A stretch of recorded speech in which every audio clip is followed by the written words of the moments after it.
Hi மக்களே, இன்றைக்கி நம்ம வீடியோவில் என்ன பார்க்க போகிறோன்னு பார்த்தீங்கன்னா கார சேமியா நல்லா உதிரி உதிரியாக இந்த மாதிரி ஸ்டைலில் ஒரு சூப்பரான பிரேக்ஃபாஸ்ட்டாக நம்ம வந்து பார்க்கலாம். இப்போ தான் பார்க்குறீங்கன்னா ஃபாலோ பண்ணிக்கோங்க. நான் இன்றைக்கி சக்கரை பிராண்டில் சேமியா எடுத்துருக்கிறேன்.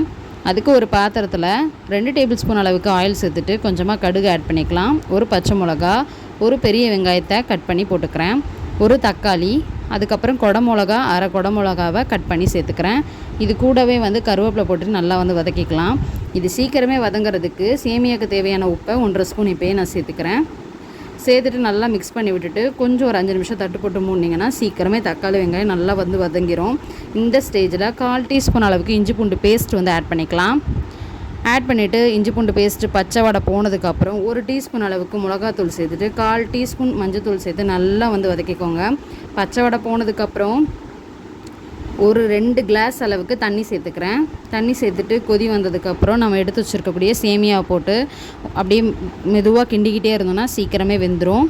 தண்ணியெல்லாம் இருத்துட்டு சூப்பராக வந்து உதிரி உதிரியாக வந்துடும். இப்போ தான் பார்க்குறீங்க அப்படின்னா ஃபாலோ பண்ணிக்கோங்க. பிடிச்சிருந்துச்சின்னா லைக் கொடுத்துட்டு ஷேர் பண்ணிடுங்க. Bye friends.